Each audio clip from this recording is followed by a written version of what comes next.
Hola, ¿qué tal? Hoy hablaremos sobre las teorías de la personalidad y también de la inclusión social. Pero al hablar de teoría de la personalidad, veremos el psicoanálisis, el conductismo, el humanismo y el cognitivo. Así que comencemos. Acá podemos observar los autores de diversas teorías, por ejemplo, del conductismo, del psicoanálisis, la psicoanalítica o la psicodinámica, el humanismo y también las teorías cognitivas. Son aportes de grandes maestros que son reconocidos y que nos han ayudado con sus diversas teorías a entender un poco el comportamiento humano. Bueno, ahora vamos a ver primero el conductismo. Y bueno, acá tenemos a dos grandes personas que son Watson y también Skinner, que se centran principalmente en tratar de predecir y controlar conductas contextualizando en el ambiente que lo rodea. Es decir, ellos estudiaron y piensan que todo el ambiente influye en el comportamiento, en la conducta del ser humano. Esto se refiere al conductivismo. Ahora vamos a ver un poco sobre el psicoanálisis y aquí está uno de los grandes, que es Sigmund Freud, también Carl Gustav Jung, Alfred Adler, ¿no? Empecemos con Freud. ¿Qué decía él? Pues decía que la personalidad se desarrolla cuando una persona logra satisfacer los deseos sexuales durante todo el curso de su vida. Es decir, que la personalidad está determinada por la manera en que cada uno de nosotros aborda ciertas etapas psicosexuales. Y también, gracias a sus aportaciones, también nos habla de una estructura de la personalidad, donde está el consciente, el preconsciente y el inconsciente. El consciente es lo que nosotros logramos mostrar al mundo, ¿no? Es como que nuestra capa externa. También está el preconsciente, que se encarga de filtrar pensamientos y actitudes, ¿no? Y también la etapa inconsciente, que es lo que no se ve, pero está presente. Acá podemos ver que está relacionado como un iceberg, donde la pequeña punta es lo único que se ve, pero sin embargo es profundo, es grande, ¿no? Entonces, lo que se ve es lo que es externo, lo cómo nosotros nos mostramos ante la sociedad, ¿no? Pero no mucho se muestra en nuestra etapa preconsciente y menos la inconsciente, inclusive la etapa inconsciente inclusive puede ser desconocido para muchos de nosotros. También habla sobre la estructura de la personalidad con respecto a yo, el super yo y el ello. ¿Y qué será el yo? En realidad es también como el consciente, es cómo nos mostramos también a la sociedad con el tiempo, razonamiento, realidad y la toma de decisiones. También está el ello, que es el del nacimiento, del placer. Por ejemplo, acá podemos decir que el yo es como nuestro angelito y el ello es como nuestro diablito. Y entre el medio está el super yo, que es encargado de decidir qué está bien y qué está mal, ¿no? Es lo que los demás esperan de nosotros, de acuerdo a las normas sociales, ¿no? Es la encargada de decidir. Bien, ahora también Freud nos habla de unas etapas psicosexuales, por ejemplo, el oral, que habla sobre la gratificación y se da de los 0 a 2 años de edad. Se obtiene una buena gratificación durante esta etapa. Cuando la persona crezca va a ser una persona optimista, crédula y confiable, ¿no? Y si no es satisfecha de manera adecuada, las personas serían pesimistas, sarcásticas, discutidores y hostiles, ¿no? También hay otra etapa que es la etapa anal, que dice que está dentro de la edad de 2 a 3 años, que si no tratamos esta etapa, la persona puede ser autodestructiva, obstinada, mezquina, y obsesivamente o excesivamente ordenados. Por ejemplo, son aquellos que quieren tener todo en cierto orden y si no, pues se desesperan, ¿no? Y bueno, se espera, es la personalidad de alguien que no superó esta etapa, ¿no? Adecuadamente. También está la otra etapa, que es la etapa fálica, que está dentro de la edad de 3 a 6 años. Y bueno, las personas que no reciben suficiente satisfacción o gratificación tienden a mostrarse cuando son adultos como unas personas egoístas, vanidosas, por lo general con muy baja autoestima. Generalmente son tímidos y bueno, con un sentimiento de decaído o de minusvalía, ¿no? Durante la edad adulta, por ejemplo, son aquellos que siempre se creen incapaces de lograr algo, ¿no? Ahora pasemos a la etapa de latencia, que va desde los 7 años más o menos hasta la pubertad. Se caracteriza porque en esta etapa el líbido disminuye, por lo tanto, solamente se enfoca en jugar con otros niños y no experimentará ninguna zona erógena o ninguna zona de placer.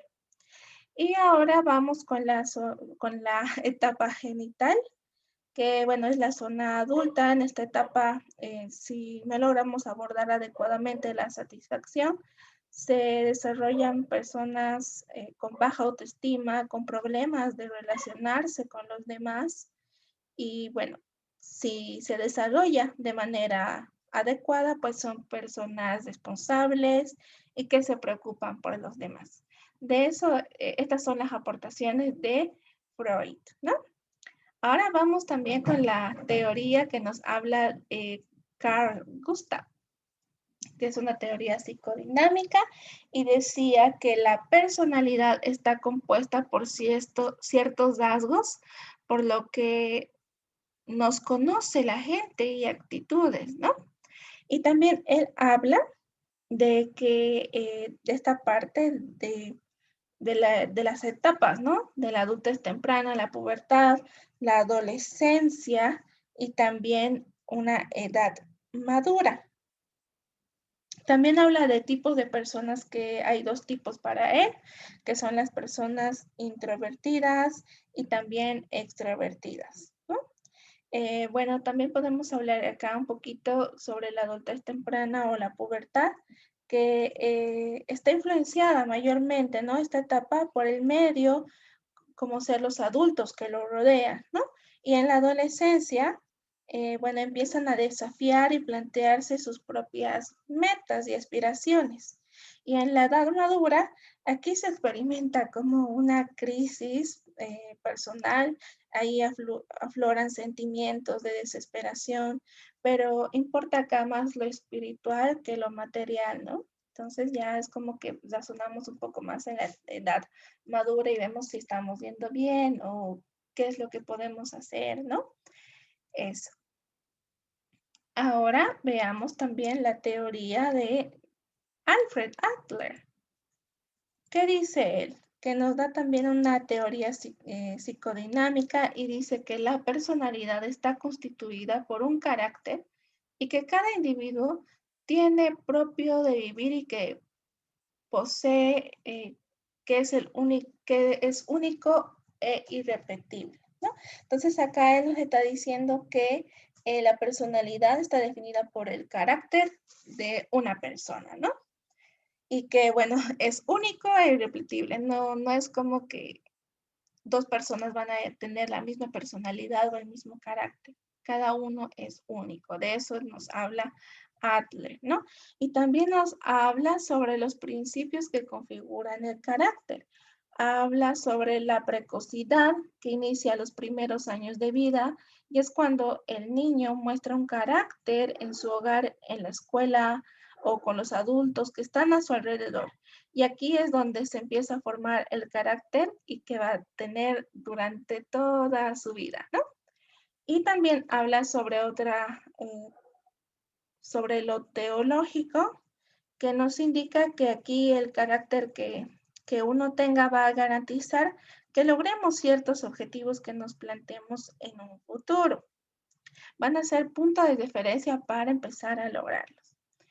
Ahora también veamos la unidad que nos dice que cada uno de nosotros tiene un carácter que nos hace únicos, porque a pesar de que tenemos rasgos o características similares al resto, nosotros somos únicos e irrepetibles. La identidad indica que las características que se van a conservar en nosotros desde que éramos pequeñitos hasta el final de nuestra existencia, ¿no? Y lo social, pues, es más que todo el carácter que se adapta al entorno, ¿no? Como, como algunas obligaciones que nosotros tenemos como ciudadanos para poder ser insertados en la sociedad y para participar en la sociedad. Y bueno, la peculiaridad, el individuo o la persona va a ser el único que trata de cubrir siempre sus necesidades y aspiraciones personales. Y eso es lo que da peculiaridad. Y bueno, el creador es más que todo crear nuestro propio carácter dependiendo de las necesidades y aspiraciones, ¿no? Esto es lo que nos habla un poquito nuestro doctor Adler. Ya que hemos visto las teorías del conductismo, también del psicoanálisis, ahora veremos las teorías del humanismo. Acá también se encuentran grandes personajes, como lo es Maslow, Rogers y Perls. Empecemos con Abraham Maslow, que nos dice que la personalidad del individuo se forma con el desarrollo de las necesidades, buscando en todo un momento de la autorrealización, ¿no? Y también en sus aportes tenemos la famosa pirámide de Maslow, donde la punta o la cima es la autorrealización. Pero para llegar a esta cima debemos pasar por ciertas etapas, ¿no? Ciertos pasos para poder lograr esta autorrealización. Y como base tenemos pues las fisiológicas, ¿no? Las necesidades que tenemos como ser humanos, como ser el respirar, ¿no? Para poder vivir, alimentarse y descansar, por ejemplo. Seguido también de la seguridad física, de tener algún empleo, los recursos, la moral, familiar y salud, ¿no? Tener seguridad. Lo social, que sería la amistad, el afecto y la intimidad. Y después seguido está el estima y el reconocimiento. Todos queremos tener reconocimiento de algo y bueno, se va formando de acuerdo a los conocimientos que tengamos y las obras que hagamos, ¿no? Y bueno, esta estima de reconocimiento se refiere al éxito, el reconocimiento, respeto y confianza. Una vez logrado todo esto del 100, dice Maslow que llegamos a la autorrealización. Otro aporte también grande es de nuestro querido Rogers, que dice que, bueno, la persona se define a través de la observación y evaluación de sus propias experiencias. Aquí nos crea un enfoque centrado en el cliente o en la persona precisamente, porque la atención del ser humano se centra en su propio desarrollo, tratando de que su potencial o sus capacidades estén al máximo. Y él presenta un enfoque centrado en la persona, con una tendencia actualizante de mejorar, ¿no? Él dice que nosotros buscamos mejorar. Se busca también una personalidad madura, equilibrada como el resultado de un proceso. Y también esta teoría, a diferencia de las otras que hemos visto, no pretende modificar las conductas. Muy bien, ahora veamos también el siguiente aporte de las teorías humanistas de Peirce, Frederick Peirce. ¿Qué decía él? Pues decía que la personalidad o la persona es un todo constituido por diferentes extractos como son el ego, y abajo de todos estos extractos encontramos lo que es el self interior. La personalidad entonces estará constituida por todos los estratos del lago, que son las capas que te rodean, y por el verdadero self, que es la parte más íntima o la parte de especie más profunda de una persona, ¿no? Y bueno, acá nos dice que nosotros tenemos capas que dejamos ver solo el exterior y que también tenemos capas muy internas, muy profundas, que son algo ya muy íntimo, que solo nosotros sabemos, ¿no? Y bueno, hay algunas características del self, de un self sano, que dice que, bueno, es la persona vive el ahora, sin preocupaciones del pasado o futuro. La persona vive en el aquí, disfruta el presente. La persona no piensa innecesariamente por qué hace las cosas, prueba las cosas. La persona no imagina, sino experimenta lo real. De eso nos habla Frederick Perls. Ahora, ya que hemos visto las tres teorías grandes, vamos a irnos con la última, que es las teorías cognitivas. Acá también tenemos a grandes doctores. Por ejemplo, acá tenemos a Bandura, a Beck y a Ellis. Empezaremos con Bandura. Dice que Bandura, la personalidad, es la interacción entre comisión y aprendizaje y ambiente. Y al mencionar un aprendizaje basado en modelos o por imitación, la personalidad surge del individuo a partir de la observación de modelos. Su modelo puede ser sus padres o sus profesores, algunos amigos o personas que nosotros vamos a imitar. Veamos también lo que es la siguiente teoría, que es de Beck.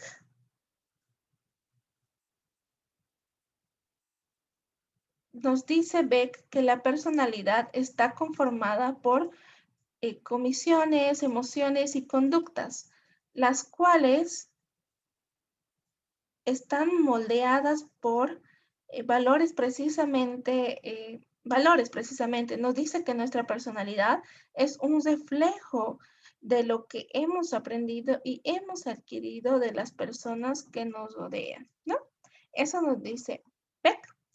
Y finalmente, Ellis nos dice que la personalidad se va formando de las creencias que se tenga de lo que dicen los demás de ti de ti mismo. Piensan ya sean cuestiones positivas o negativas con respecto a ti.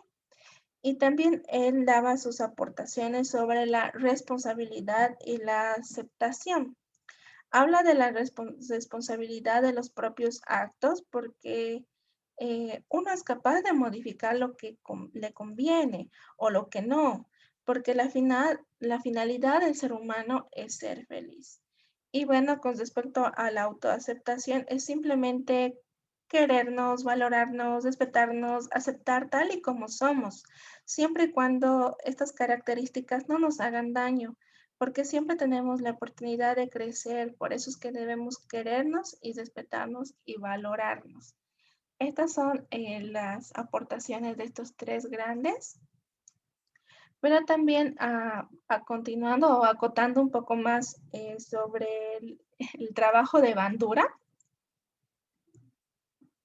es que también nos daba la estructura de personalidad, ¿no? Donde hablaba de las capacidades y habilidades, nos dice que la persona tiene que ver con la capacidad de resolver sus propios problemas. También hablaba de creencias, ¿no? Que, bueno, nos indica que uno se cree capaz y eficiente para realizar alguna tarea, algo que creamos y sintamos que lo podemos lograr, ¿no? Y ahí también ya vienen las metas, que son representaciones mentales, pero posteriormente esta representación, si uno se centra y se esfuerza en lograr, pues se va a convertir en una acción. Y finalmente los estándares de evaluación. Cada uno de nosotros durante nuestra vida se va creando un estándar de lo que es bueno y lo malo, ya sea para nosotros o para los demás, ¿no? y esto nos puede dar algunas directrices, pero estos estándares de evaluación es de acuerdo a la percepción de uno mismo, de acuerdo a lo que nosotros hemos aprendido a lo largo de nuestras vidas.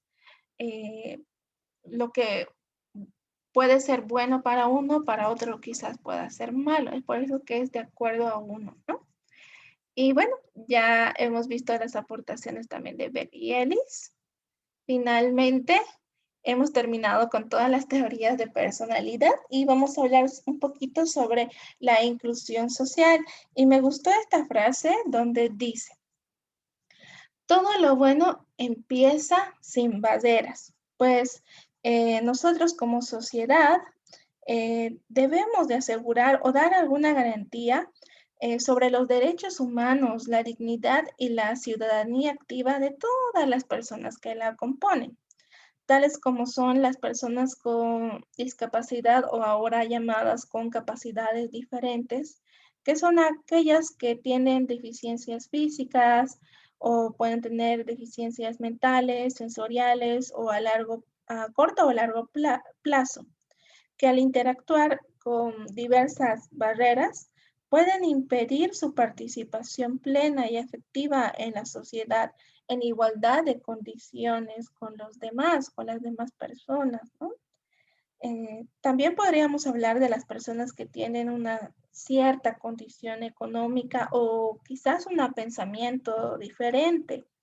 Nosotros como sociedad, como personas que estamos ahí constantes, ciudadanos, ¿no?